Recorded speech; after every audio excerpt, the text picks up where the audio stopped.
planning our homeschool year, the first thing I do is I always go and I look to see if there's been any new laws added to the books since the previous year. Generally, if you're in a homeschool co-op, you're going to hear about all those new things. So you want to make sure you do, you're up on that if you haven't heard anything. In our case, we always have an affidavit of intent to homeschool. Now, this only has to be turned in one time unless they go back to public school, then you have to redo it.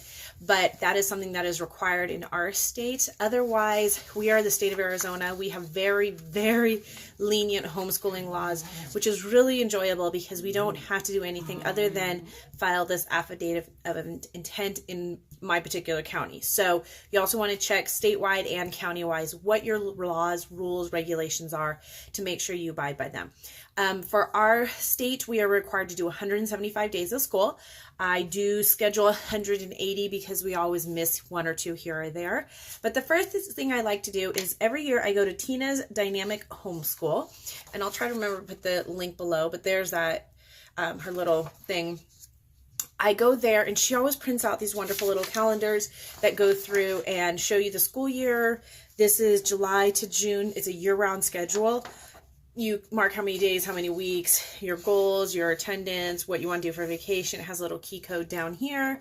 So I like to take this, and what I like to do is actually kind of go through and highlight the areas that I know we're going to want to take on vacation. So like this particular year, I know that we are going to be on vacation December 2nd through the 8th. We have our Disney World trip planned, so hopefully that will remain. I also know that, Thanksgiving is going to be our fourth Thursday of the month, right? Right. I'm like, wait, is it? Yeah. Okay. So I know that this weekend, we're going to be off those 3 days at least. I usually end up doing the day before too as well because I'm prepping dinners and, food for that. We have a camping trip planned in August. So we actually are leaving these 2 dates and August 1st. And then we have another trip planned this weekend for camping.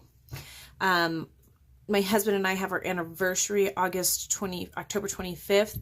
As of now, we don't have anything planned, which is kind of crazy because it's our 20th anniversary, but we don't have anything planned as of now. I'm kind of waiting to see what's going on. We might end up possibly taking the RV up to Sedona or something like that, just, as a special weekend. I don't know yet if we're going to do that or if we're just going to drive up or if we're just going to do a little staycation because we have our big trip to Disney World in December. So I'm not going to mark anything off for that right now.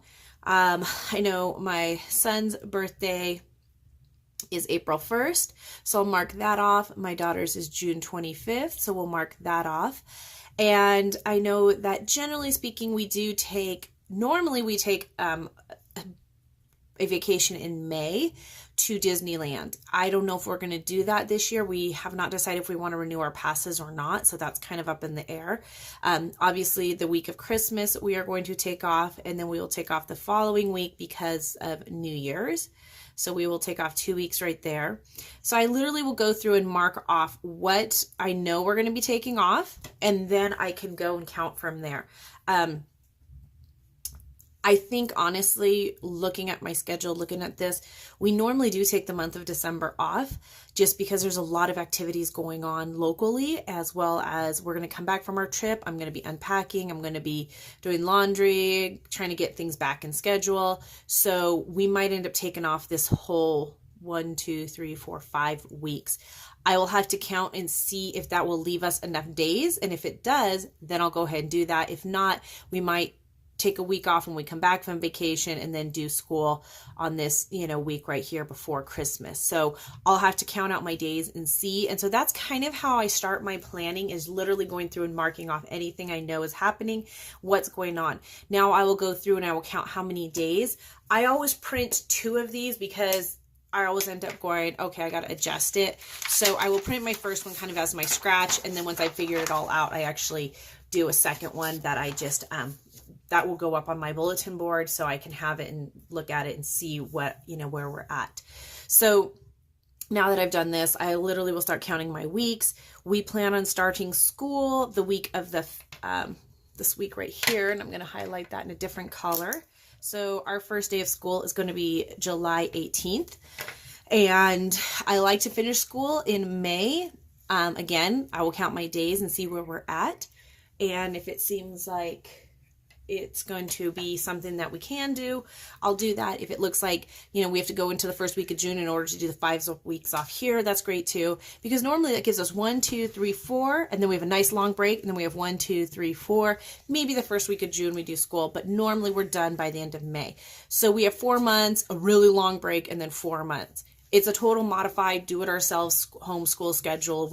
It doesn't follow anybody else's, but it works for us. So now that I've done that, I can look and see. We also do school Wednesday through Sunday, which is not a typical school week, but it works for our family schedule. So we have our 5 days right there. We do school Wednesday, Thursday, Friday is field trip day or catch-up day, and then we have regular scheduled school on Saturday and Sunday. So all of that being considered, I'll go through, count my weeks up, and then count my days up and show you guys where we're at. So let me go ahead and do that, and I will come back to you in a second.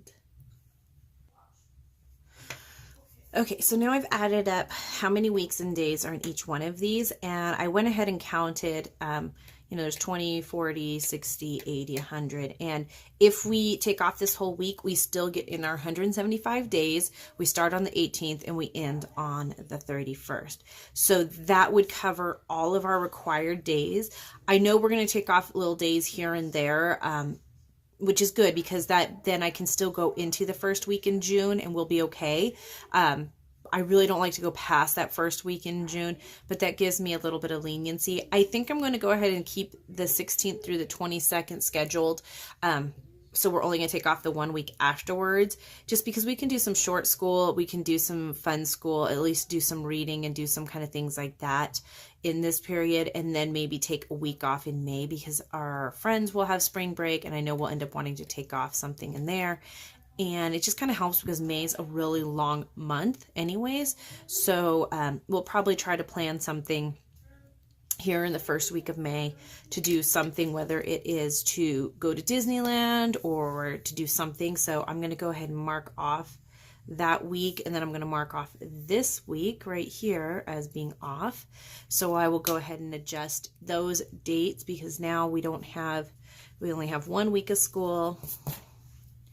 And we have 5 days of school. And over here, instead of 5 weeks of school, this month we're only going to have 4 weeks of school in 20 days. So that just kind of helps us go that way. Again, if I know something's coming up, I can always adjust. We can do some Fridays, you know, to cover a day off that we need here and there, whatever it is. And then I'll go ahead and add all these up, mark it off. Our first day of school, our last day of school for this school year, this is what we're planning on. And that way we have it all scheduled. And that's how we plan our school year. As far as scheduling our lessons, I don't do that. I am very lenient in that manner because I feel like if they want to work ahead, they can work ahead. If they want to, you know, go behind, they can work.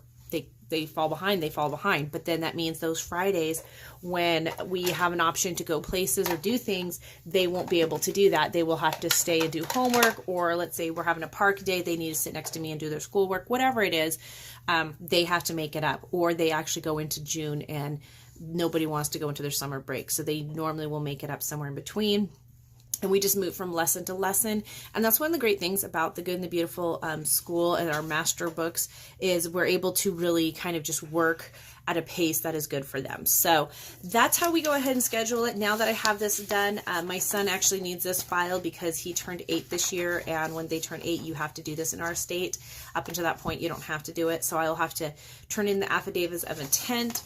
And then I will go ahead. I didn't mess up too bad because every year I get a little bit better at figuring out how to make this work. But I still have the second copy, so if I need to do that, I can. But really, it's a great way to do it. I can always pin one on my board, put one in my teacher binder, and then that way I can keep track of it. I keep track of, at least we keep track of their grades and things like that, and attendance in that manner, but I don't actually do a lesson plan.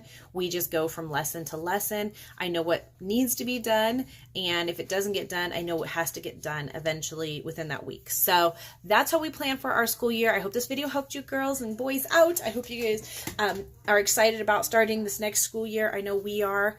We have company coming. Otherwise, we actually would have started already, but because we have company coming the week of the 9th, and that will be here through pretty much the whole week, we figure why do it a week of school and then take a week off. So we said, let's wait till they leave, and then have a couple days to kind of get the house back in order. And then we start, which Wednesday, like I said, is our Monday for our school week. So, all right, I hope that helped you out. And if you have any homeschool questions, feel free to comment below. Let me know if this was a good video for you, or if you want to see more details on some kind of homeschool aspect. I would love to help you out. So just ask those questions below, and I'll get back to them as soon as I can. Thanks for watching. Have a beautiful, blessed day. Bye. Jesus, wake me from my sleep.